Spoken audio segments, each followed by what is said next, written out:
Hi class, welcome to week 6. You've made it. This is it. Wanted to touch base with you briefly and just let you know what we have due this week because week 6 is a little different. And if you're new to the online classes, you may or may not know that week 6 is an abbreviated week. In fact, we only go until Wednesday of this week. So that means everything that you have to do this week is due Wednesday. In fact, I'll have all of your grades turned around and back to you by the end of Friday.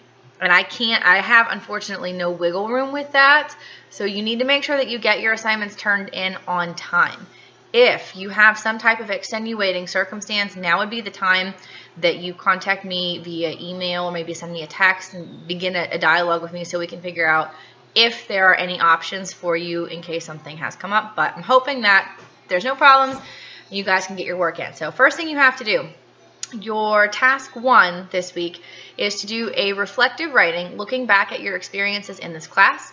If you look at the assignment instructions, there are some questions that you can use to design this letter, or you can come up with your own, whatever you think is necessary for what it is that you want to say about your experiences. And then you have a final submission. So unlike other weeks, we only have 2 assignments. In your final submission, you need 3 things. The first thing you're going to need is that letter that you are posting under task 1 that is, again, just you reflecting on your experiences with writing in this course. That's part of it. So that's going to be like your final milestone report for the end of milestone 6.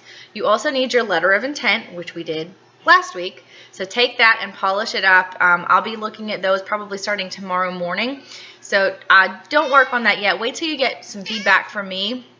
Just so my cat came to say hi, just so you have an idea of what you might want to do to revise that effectively. And then the last thing you need is your final story. Okay, so your final story, of course, this is going to be what you've been working on all throughout this course. You want it to be polished, revised. If you do have any questions, maybe drop me a line or post. I don't even care. You can post in the week 6 task 1 with any specific questions you might have about your writing, and I'll try to get some feedback on things that maybe you need help with. But make sure that you submit your full polished draft.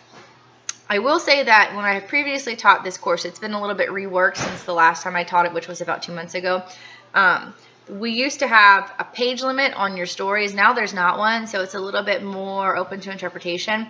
I will say that I'd like you guys to stay at about 10 pages or less. If you go a little bit over, that's okay, but I can't, unfortunately, because there are so many of you, it's difficult for me to read submissions in a 48-hour turnaround if they are, 20, 30 pages long and so on. So do your best. If you go over, I'm happy to see what you guys came up with. Just try to keep it in the short story range. We can be a little bit flexible on that. If you need me, if you have concerns, if you're freaking out, just contact me and we will go from there. But good luck to you. You guys can do this. You've done a great job so far. I know all of you can turn in a story and be satisfied with the end result. Just keep in touch and let me know what I can do for you. Thank you and have a